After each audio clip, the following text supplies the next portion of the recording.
बळीराज सेनेचे उमेदवार, महाराष्ट्र उपाध्यक्ष, कुणबी समाजाचे नेते कृष्णा कोबनाक यांचा आज दिनांक 1 नोव्हेंबर रोजी ठाण्यातील निवासस्थानी हृदयविकाराच्या तीव्र झटक्यानं दुःखद निधन झालंय। निधनासमयी त्यांचं वय 63 वर्ष होतं। त्यांच्या निधनाची वार्ता म्हसळा तालुक्यात अचानक एकाएक समजताच हळहळ व्यक्त होतीये। सुरुवातीच्या काळात त्यांनी बाळासाहेब ठाकरे यांच्या विचारांशी प्रेरित होऊन शिवसेनेत काम केलं। 2014च्या विधानसभा निवडणुकीत त्यांनी भाजपमध्ये प्रवेश करून विधानसभा निवडणूक लढवली होती। त्यानंतर त्यांनी भाजपमध्ये काम केलं। मधल्या काळात झालेल्या राजकीय उलथापालथीत त्यांनी बळीराज सेनेचे उपाध्यक्ष पदावर काम करायला सुरुवात केली। 2019 साली त्यांनी श्रीवर्धन मधून पहिल्यांदा विधानसभा लढवली। त्यावेळी त्यांना 11,000च्या आसपास मतदान झालं होतं। नुकत्याच झालेल्या निवडणुकीत त्यांनी बळीराज सेनेतर्फे पुन्हा एकदा नशीब आजमावून पाहिलं, मात्र त्यांना अपयश आलं। त्यांना 500 देखील मतं मिळाली नाहीत। त्यामुळे त्यांनी ईव्हीएम विरोधात आवाज उठवला होता। कोबनाक हे मनमिळावू, संयमी, कुशल संघटक, अजातशत्रू, युवकांचे आशास्थान म्हणून त्यांची ओळख होती। त्यांच्या मृत्यूने कुणबी समाजातील एक चांगला कार्यकर्ता गमावलाय। त्यांच्या पश्चात पत्नी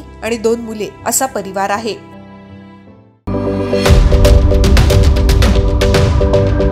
YouTube वर सुद्धा रायगड टाइम्स सर्च करा आणि पहा रायगडच्या कानाकोपऱ्यातील प्रत्येक बित्तम बातमी।